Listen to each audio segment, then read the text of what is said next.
Dans notre vie, on a deux sortes de choix. Des choix qu'on fait par logique, qu'on vient choisir entre deux choses. Alors on va choisir laquelle est plus importante. Qu'est-ce qu'on préfère? Et on va faire des choix Mais il y a des fois des choses que le choix n'est pas du tout par la logique. Le choix, il est par les sentiments, par l'attachement à la chose, par la valeur symbolique de la chose. Nahon? Beaucoup de choses comme ça, on va choisir. Et un homme, des fois, il peut même préférer de prendre quelque chose qui a moins d'importance, qui est moins cher, qui est moins apprécié, mais que pour lui, il a une histoire et il raconte quelque chose. Nahon? Maintenant, venez, on réfléchit toute notre relation avec la Torah, avec les mitzvot, avec les choix qu'on fait. Voilà, la question sur la mezouza dans le cabinet, visible, pas visible. Il y a beaucoup de questions comme ça. Quelle importance donner à certains efforts qu'on va faire pour aller à la tfila?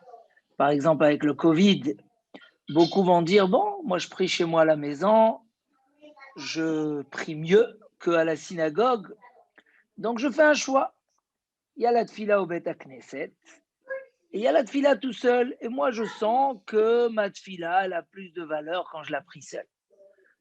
Bon, comme ça, il y a des choix, et on est amené des fois à savoir qu'est-ce qui fait notre choix.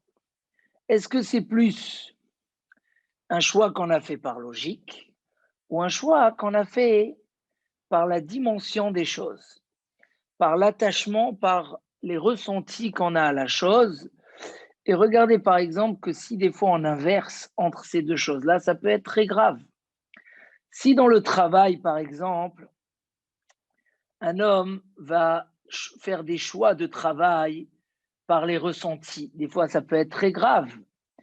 Ça peut être très grave parce qu'il va accepter ou faire des choses qui lui font perdre, qui peuvent l'amener à l'échec. Combien de gens ont fait confiance en prêtant de l'argent ou en confiant des affaires importantes ou des contrats à des gens qu'ils étaient proches d'eux, dans la famille, mais ils n'étaient pas prêts à leur donner une si grande somme gratuitement. Mais bon, ils ont géré par le ressenti et qu'après, ça leur a coûté cher. Pour prendre un exemple, nous, on a un gmach au Beth Midrash où on prête de l'argent à des gens qui sont en difficulté. Il y a quelqu'un qui a monté ça et moi, je lui ai dit au début, regarde, famille, pas famille, il faut des garanties. S'il n'y a pas de garantie, tu prêtes pas. Il m'a dit, sur les 3 ans ou 4 ans déjà que ça marche, tout a été remboursé, sauf les 2 ou 3 fois où j'ai fait confiance parce que c'est la famille ou parce que c'est un ancien ami. C'est les seules fois où ça n'a pas été remboursé. Pourquoi? Parce qu'il y a des choses dans la vie qu'il faut bémettre, traiter par la logique, par la raison. Il y a des choses comme ça dans la vie où non, là-bas, ça serait une très grave erreur de les traiter par la raison. Des fois, quand il s'agit d'un homme qui va dire à sa femme, par exemple, je peux pas venir m'occuper de toi ou de l'enfant qui est malade parce que voilà, j'ai prévu d'aller jouer ou parce que je dois assister à une conférence qui n'est pas indispensable, etc. Ça peut être très grave parce qu'une femme ne va pas supporter qu'on mette en priorité le foyer, la famille, la santé des enfants, après des choses qui sont moins importantes. Donc, comme ça, on est ramené souvent à décider entre des choix qu'on fait par logique et des choix qu'on fait par ressenti et que c'est le cœur qui parle, la logique ou le cœur. Et là, la question qu'on va un petit peu s'attarder aujourd'hui, c'est nos valeurs, nos valeurs, nos valeurs spirituelles. Comment ils sont traités? Est-ce qu'on les traite par la logique ou est-ce qu'on les traite par la valeur qu'on doit accorder à ces choses-là? Alors, qu'est-ce que vous en pensez? Comment on a l'habitude de gérer tout ce qui est lié à notre vie spirituelle? Souvent, on est amené à faire des choix pour changer. Par exemple, quelqu'un qui étudie, qui prie, on est amené à changer certaines choses et à savoir comment je dois décider. Est-ce que c'est mon cœur qui doit parler? Est-ce que c'est mon esprit qui doit parler? Alors, justement, dans Parashat Yitro et Parashat Mishpatim, on va beaucoup parler de le peuple d'Israël qui arrive devant le mont Sinaï et qui va prendre sur lui Naaseh Venishma. Il va dire, je suis prêt à faire sans savoir. Avant que tu nous dises qu'est-ce qu'on doit faire, on est prêt à faire. Mais tout de suite après aussi, on reparle à la fin de Parashat Mishpatim, tout de suite après, Akadosh Baruch Hu ne se contente pas. Et il fait rentrer une notion d'obligation dans le don de la Torah. Il dit au peuple d'Israël, si vous ne recevez pas la Torah, la montagne est sur votre tête. Sham tehe kevuratrem. Vous serez sous la montagne. Vous n'avez pas le choix. La Torah, vous devez l'accepter. Et on a toujours beaucoup de mal à comprendre cette notion d'obligation. Pourquoi fallait impérativement qu'il y ait cette notion d'obligation quand on reçoit la Torah? La Torah, on la reçoit par amour et par plaisir. Pourquoi cette notion d'obligation? On voit que la Torah, elle remet ça, par exemple, dans la notion du mariage. Le mariage, bien sûr, c'est un homme qui choisit. On n'a pas le droit de se marier avec une femme avant de la voir. Et on a toutes les mitzvot de Ve'ahavta l'ereacha kamocha. Mais quand même, il y a cette alliance. Un homme, il passe sous la choupa et il s'engage. Cette notion d'obligation, où est sa place? On va voir aussi Pourquoi par vous parlez rapport... d'obligation dans le mariage? Pas compris. C'est-à-dire qu'à un moment, on s'engage sous la choupa où il n'y a pas de marche arrière. Ça veut dire, c'est pas, tu as beau dire que tu aimes, tu l'aimes et que tu t'engages toute ta vie, la Torah dit non. À part l'acte des kiddushin, il faut un genre d'acquisition. Il y a une bague, il y a une valeur d'argent qui fait une acquisition et un engagement entre l'homme et la femme. Ça veut dire que l'homme, il doit être conscient qu'il s'engage et que maintenant, ça y est, il est, voilà, cette notion où il n'y a pas de marche arrière, des décisions qui sont logiques. On va voir ça quand le Mashiach va venir, Bezrat Hashem. La Gemara, elle demande, est-ce que la venue du Messie, elle dépend du niveau du peuple d'Israël ou elle ne dépend pas du niveau du peuple d'Israël? Il y a un avis qui dit comme ça dans la Gemara, si le peuple d'Israël fait tchouva, Rabbi Eliezer, il dit comme ça, Im Israël osim tchouva nig alim. Si le Ham Israël fait tchouva, il mérite la Géoula. Veim lav en nig alim. Tant qu'il n'y aurait pas la teshuva du clan Israël, il n'y a pas de Géoula, il n'y a pas de Mashiach. Amar lo Rabbi Yoshua, Rabbi Yoshua dit non. Ham Israël sera délivré dans tous les cas. S'ils font tchouva, très bien. Et s'ils ne font pas tchouva, Akadosh Baruch Hu leur met un roi avec des décrets durs comme Haman Aracha, et Am Israël feront tchouva. Donc, Akadosh Baruch Hu va faire en sorte de forcer le peuple d'Israël à faire tchouva. Et comme c'est marqué que la Torah promet que le peuple d'Israël va faire tchouva à la fin des temps. Et comme dit le prophète Yechezkel, je vais vous purifier je vous donnerai un nouveau cœur, un nouvel esprit. J'enlèverai le cœur en pierre de votre chair et je vous donnerai un corps en chair, un cœur en chair. Je ferai en sorte que vous irez dans les chemins de la Torah. Donc il y a comme ça, comme une notion, où Akadosh Baruch Hu, il dit, si vous ne le ferez pas de vous-même, d'une part, c'est une bracha, c'est-à-dire que Dieu s'engage que qu'est-ce qu'il en est, on fera tchouva. Mais d'une autre part, on a du mal à comprendre cette notion de forcer la tchouva. Pourquoi forcer la tchouva? C'est quoi cette notion de forcer la tchouva? Alors, on va toucher un point qui peut avoir beaucoup de conséquences dans la manière de gérer notre évolution, gérer notre avodat Hashem. Il dit comme ça, comme on a commencé au début de ce shiur. On a dit, il y a des choses que le choix, il est logique, et il y a des choses où le choix, il n'est pas logique. Un exemple à cela, la Gemara dans Baba Metzia, qui dit, un homme préfère 1 kilo de fruits qu'il a fait pousser dans son jardin, plus que 9 kilos qu'il aurait acheté au marché. En quantité, 1 kilo et 9 kilos, ça n'a rien à voir. C'est sûr qu'un homme aurait choisi les 9 kilos. Mais la Gemara dit comme ça, quand un homme il a travaillé dans son jardin, il s'est investi, il a planté, il a semé, il a récolté. Hein? Akadosh Baruch Hu, il dit, la Gemara a dit, un homme, ça devient tellement cher à lui qu'il va préférer ça plus que 9 kilos. Il y a des choses comme ça que leur valeur n'est pas logique, mais elle est sentimentale. Il dit en fait, Akadosh Baruch Hu, avec Akadosh Baruch Hu, nous a promis quelque chose d'extraordinaire.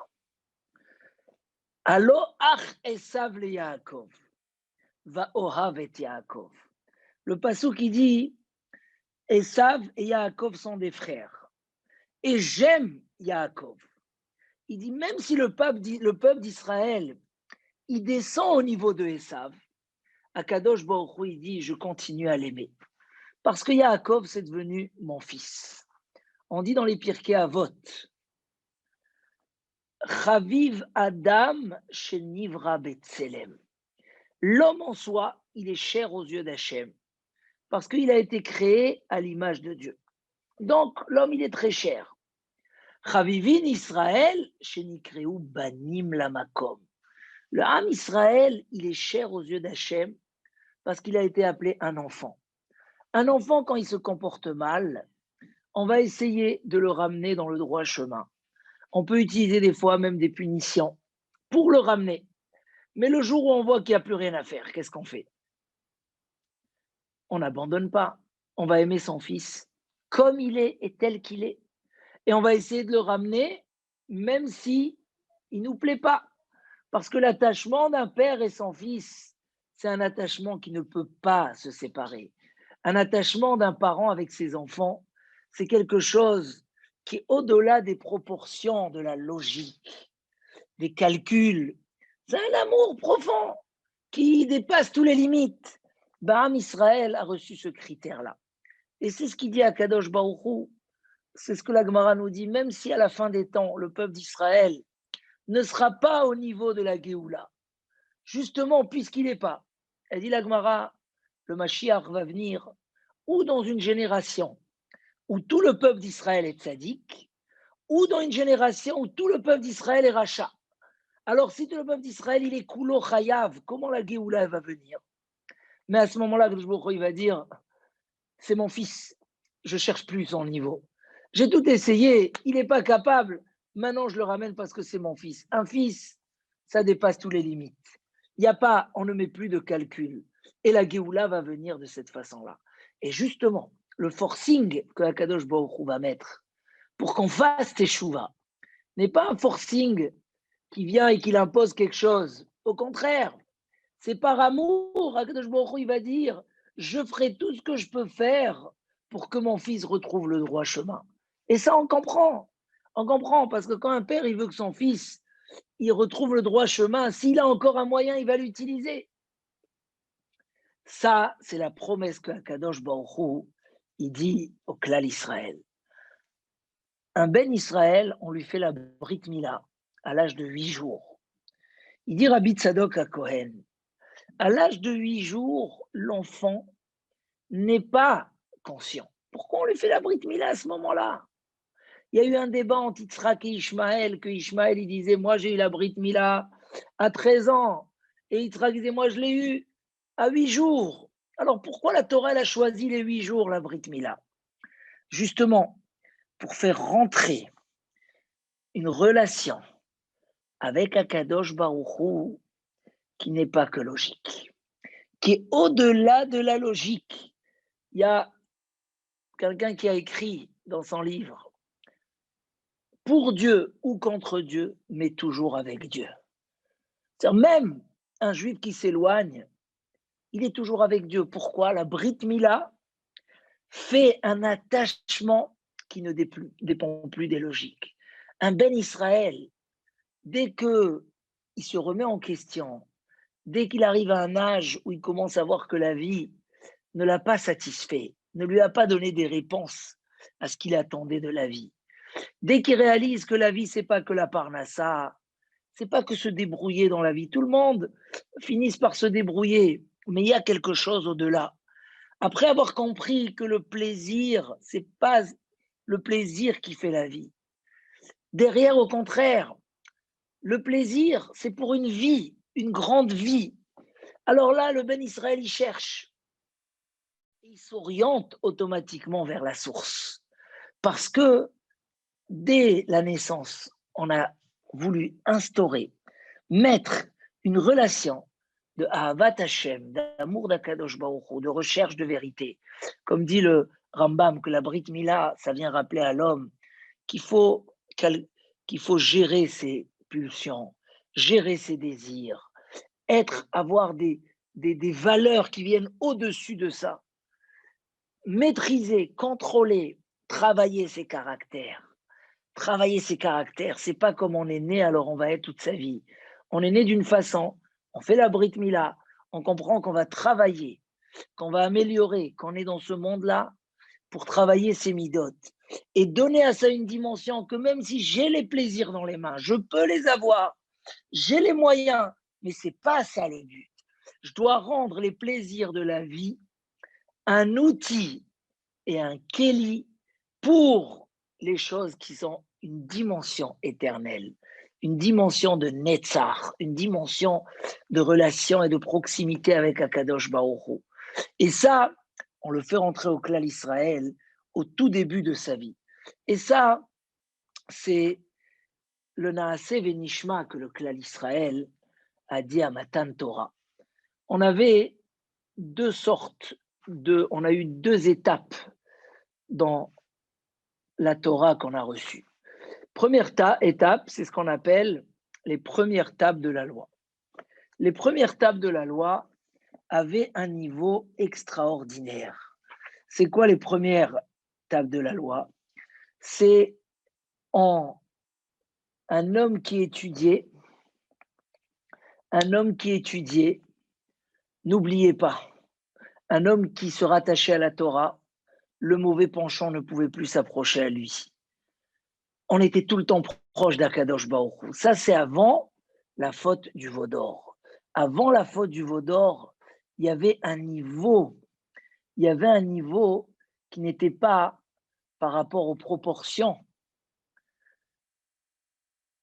d'une logique. C'est pas parce que j'étudie la Torah que je suis au-delà du Yetzer Hara, que le mauvais penchant, il me laisse tranquille. C'est pas pour ça que j'oublie pas. Mais c'était un niveau très élevé où le cœur d'Israël portait les tables de la loi. Dans les deuxièmes tables de la loi, c'est un autre niveau. C'est qu'on peut arriver à des niveaux très élevés, mais en travaillant. On va graver en nous, c'est pas ils sont gravés d'une manière naturelle, mais on va les graver en nous. Ça demande plus de travail, mais on n'est plus méritant parce que ça devient une partie de nous-mêmes par notre propre travail. Ça, c'est les louchot shniot. Les deuxièmes louchot, c'est vrai que c'est plus dur, c'est vrai qu'on n'est pas lié directement au résultat, mais après un travail, c'est comme si que tu as écrit sur du parchemin, c'est comme si que tu as gravé sur de la pierre. À Kadosh Baruch Hu, malgré que les Bnei Israël, ils ont dit Naaseh Venishma, le Naaseh Venishma, même s'il pousse la logique jusqu'au bout, on est prêt à faire sans comprendre. Mais ça reste quand même quelque chose que nous, on a accepté. Akadosh Baruch Hu, il voulait que le Ham Israël il réalise que sans Torah, il n'a pas une vie normale. Il manque d'oxygène. Quand il a mis la montagne sur les Bnei Israël, selon beaucoup d'explications, ça venait leur dire, regardez, vous êtes à un niveau que vous, sans Torah, votre vie n'est pas une vie. Comme quelqu'un qui manque d'oxygène, Chas Shalom, il manque de satisfaction, il peut avoir tout ce qu'il a envie au niveau matériel. Il y a quelque chose qui manque. Sans Torah, c'est comme si, Chas Shalom, la montagne, elle est là, et l'homme, il est en dessous, et il n'a pas de sortie, de port de sortie. Kafal et Emar Kegigit pour leur dire, vous êtes maintenant tellement proche d'Akadosh Baruch Hu. Vous êtes les enfants de Avraham, Yitzhak et Yaakov qui ont travaillé mida après mida. Vous avez passé la sortie d'Égypte, vous êtes purifiés, vous êtes soumis, asservis à Akadosh Baruch Hu, que maintenant la Torah, elle est vitale chez vous. Donc, là, on arrive à la différence. Comment, voilà, quelle relation on aura avec la Torah?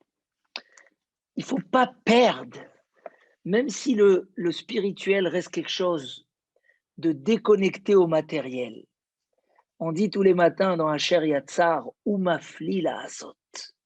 Akadosh Baruch Hu, il fait quelque chose d'inexplicable, un miracle. Ce lien entre le matériel et le spirituel.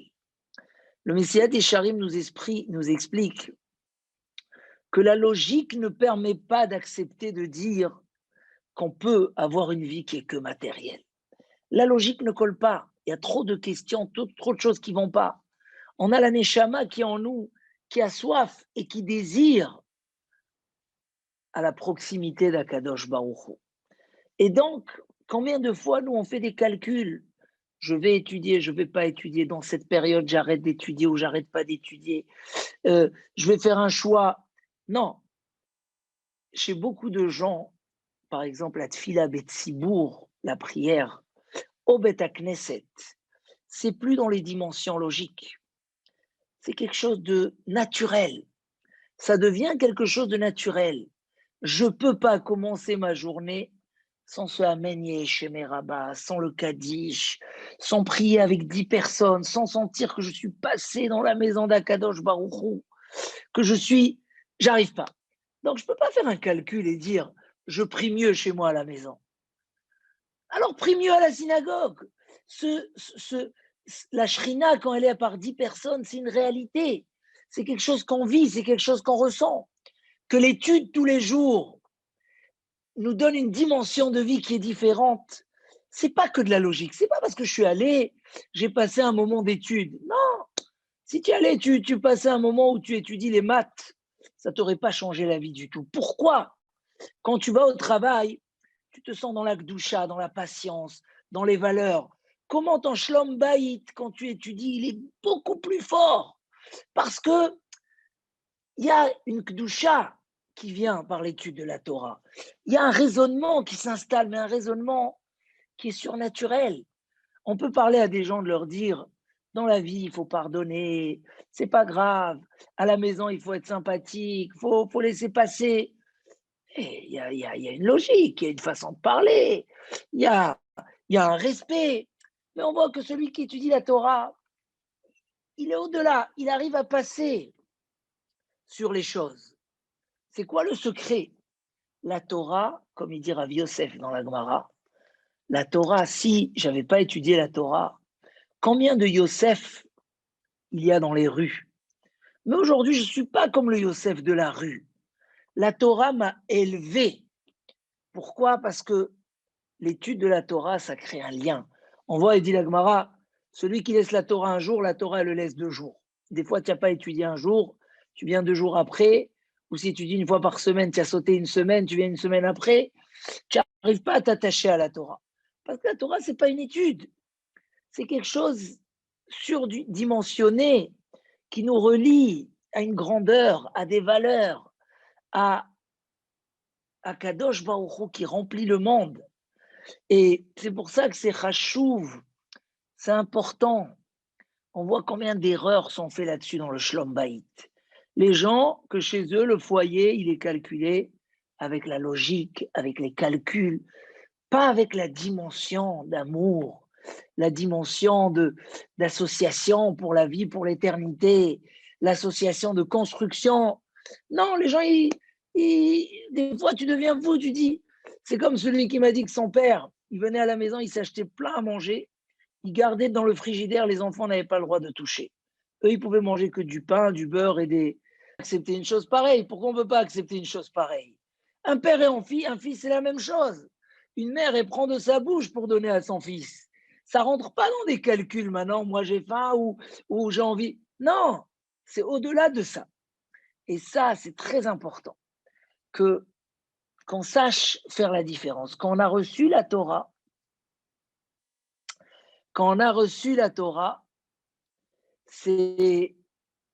on l'a reçu, Am Israël l'a reçu dans une alliance. Et c'est ce qu'il dit. On a reçu aussi dans la logique, parce qu'il y a une logique.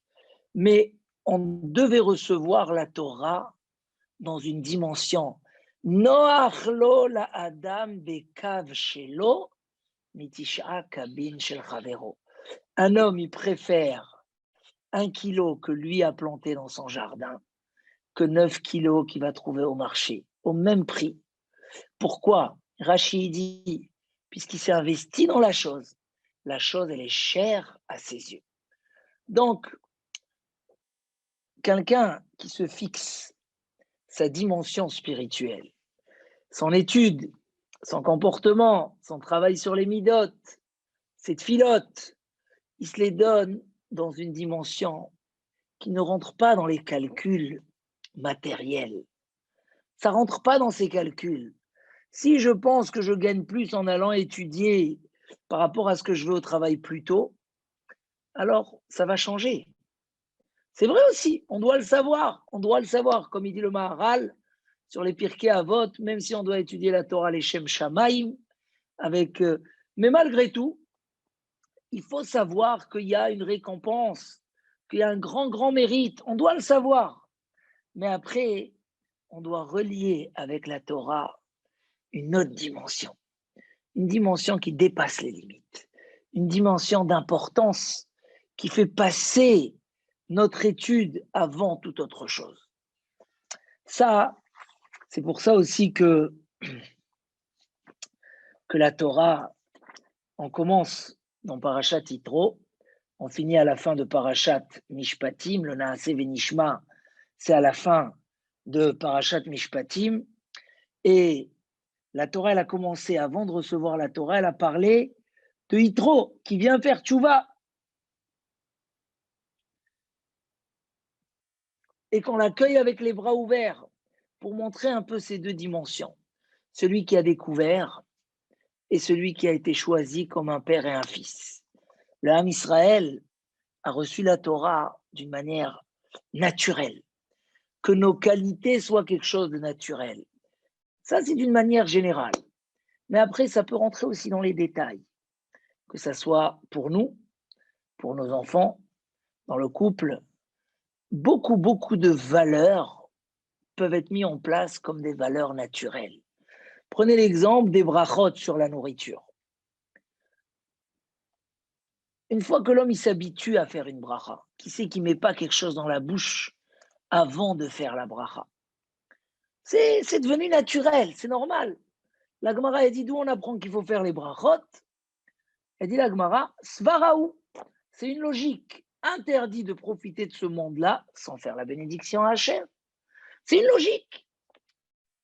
mais sur une logique, on fixe tellement de halachot. Il y a même des avis qui disent que c'est Minatora, mais c'est une logique. Cette logique, si on l'a intégrée, si nos enfants, on leur a intégré cette logique, on leur a appris cette logique. Alors, Gamarnou, j'ai fait rentrer que chez moi, voilà, c'est naturel, c'est quelque chose de naturel. Avant de manger, je fais ma bracha. Qu'il faut qu'il y ait tout le temps du shalom à la maison. Est-ce que c'est grave? Qu'il y a des moments comme ça où on s'est énervé, donc on laisse une journée, 24 heures, 48 heures, 72 heures, où on est fâché. Non, ça ne peut pas exister dans un foyer. Endabar Kazé, le shalom, la hava, c'est pas ne pas se disputer, c'est qu'il faut qu'il y ait du shalom et de la hava.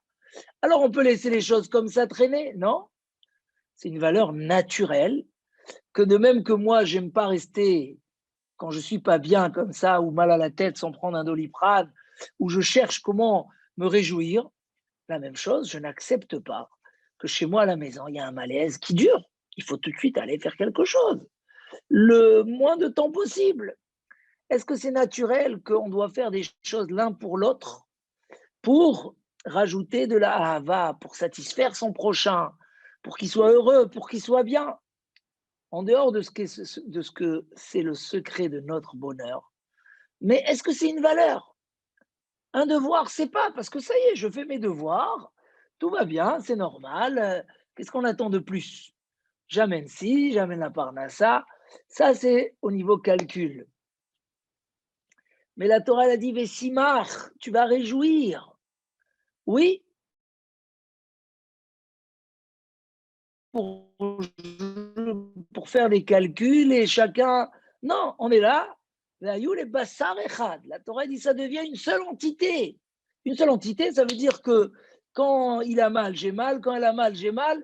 Quand je suis heureux, elle est heureuse. Ça veut dire on a uni nos sentiments. On a uni notre travail. Ça, c'est chachouv. Donc, comme ça, ainsi de suite. Il y a un qui se lève et le minimum pour lui du naturel, c'est mettre les tefilines, faire le schéma et se sauver au travail. Et il y a un que pour lui, naturellement, il doit faire les birkot à shachar, après les zmirot, après les brachot du schéma et le schéma, Kabbalat Malchut Shamayim, et après la tfila, et après si, et même étudier. Côté naturel fait, hein, comme disent nos chachamim, même si tu fais par amour, tu sers à Kadosh Baruch Hu par amour, tu dois aussi le servir par crainte. Parce que si c'est que par amour, un jour tu peux lâcher. Mais si chez toi c'est quelque chose d'indispensable dans la vie, tu te sens pas bien si tu l'as pas, donc tu vas pas relâcher. Donc on associe l'amour et la crainte en même temps. En même temps, on fait dans la dimension logique, en même temps on fait dans la dimension naturelle. Et ça c'est Me'od Chashouv. Arriver à un stade, comme il dit Rav Dessler, dans le libre arbitre, il y a des choses où il y a encore le terrain du combat avec le mauvais penchant. Il y a encore le choix, je fais pas. Et il y a des choses où le terrain il est déjà acquis. Le terrain il est déjà acquis. Donc on a pas mal de choses que le terrain il est déjà acquis dans le respect de la Torah et des mitzvot. Et il y a des choses où le terrain il n'est pas encore acquis. Et tout ce qui concerne les midotes, les bons caractères, les, euh, le mode de vie, là-bas, il y a encore du travail. Il y a encore du travail et il faut essayer d'avancer au fur et à mesure. Et trouver ces choses-là, voilà. Il y a quelqu'un que quand il rend un service, il attend un très grand merci. Et il y a quelqu'un qui rend un service et merci. Ils sont ça. Est-ce que, par exemple, un homme, il va demander à son fils, sur chaque fois qu'il lui donne à manger, qu'il dise merci? C'est bien que le fils il dise merci. Mais on ne l'attend pas parce que c'est normal. Voilà, ils sont sous notre responsabilité. On le fait avec plaisir, etc. On n'attend pas le merci. Donc, comme ça, il y a des choses où on peut avoir cette progression, ce chesed naturel. La Torah nous dit, tu vois, quelqu'un qui est en train de porter avec son âne à l'extérieur. Et tu vois que la charge, elle est tombée. Qu'est-ce que tu fais? Azov ta azovimo. Tu dois aller l'aider. Et la Gemara là-bas, elle dit, mais s'il y a deux ânes, un âne à charger de ton ami et un âne à décharger de ton ennemi. Qu'est-ce que tu dois faire? D'abord, tu dois aller chez ton ennemi pour casser ton Yetzer Hara de la haine. Et grâce à cette aide-là, vous allez retrouver l'amour et vous allez vous aimer. Mais je vais aider mon prochain. J'ai besoin de réfléchir, est-ce que j'ai le devoir ou pas? Est-ce que j'ai le temps ou pas? Est-ce que je peux ou pas? Ou bien non, le chesed, hein, comme on prie. Il y a un Yiratson qu'on fait à Simchat Torah, autour des Hakafot du Sefer Torah, on dit Veliknot midat chesed bekinyan gamour. Acquérir la qualité de la bonté avec une acquisition complète. Ça veut dire que de faire du chesed, Kol Israël Achim, on est des frères, Ve'avta l'ereacha kamocha, tu aimeras ton prochain comme toi, c'est naturel. Et si c'est naturel, je ne fais pas de calcul. J'arrête tout et je lui donne un coup de main, je l'aide à charger ou à décharger son âne. Ça, c'est mes autres rachouv, qu'un homme suit sa progression et s'il voit que, voilà, il est en retard dans les choses où on est en retard, parce qu'on a toujours des éléments où on doit être plus parfait, où on doit se réparer, où on a du Yetzer Hara. Ben, c'est ça le rôle d'un homme dans sa vie, c'est de réparer les midotes, les caractères qu'il n'a pas encore réparés. Et à travers ce travail-là, on peut arriver à vraiment des très hauts niveaux, mais des niveaux qui sont en nous comme une partie de notre chair, une partie de nous-mêmes. Ça, c'est une vraie acquisition. Quand Rachid a dit qu'un homme, il préfère un kilo qu'il a fait pousser dans son jardin, c'est parce que puisqu'il s'est investi à le faire, il est tellement cher à ses yeux, ça devient comme une partie de lui-même. Ben, voilà, la vraie Kabbalat Torah, c'est qu'il n'y a pas, on ne veut pas faire. Un jour, on va changer d'avis. Non, on est sous la montagne, on a compris que c'est notre oxygène. C'est comme ça. Euh, euh, Rabbi Akiva, quand ils lui ont demandé pourquoi tu enseignes la Torah alors qu'on a interdit, il dit Ha Torah ichayenu. La Torah, c'est notre vie. Et il amène la parabole du renard qui propose aux poissons de sortir de l'eau. Il dit les poissons, ils n'acceptent pas. Pour eux, c'est de l'eau. Il dit Rabbi Akiva, pour moi, la Torah, c'est ma vie. Ah, jusqu'à 40 ans, Rabbi Akiva n'a pas étudié la Torah. Ah, jusqu'à 40 ans, il n'aimait pas les Chachamim. Le jour où il a compris, le jour où il s'est travaillé, c'est devenu une partie de lui-même. Et même quand on a interdit, il y avait un danger. Il dit, mais on ne peut pas. Kol aporesh ke poresh min hachaim, c'est mamash la vie. Alors, Bezrat Hashem, qu'on ait cette Torah de Chaim, cette Torah de vie, cette Torah de Chesed, cette vie de Chesed, cette vie de mitzvot, c'est une partie intégrale, c'est naturel chez nous. Et comme ça, on les aurait au plus grand des mérites et au plus haut des niveaux, Bezrat Hashem. Chazak, Chazak, Venit Chazek.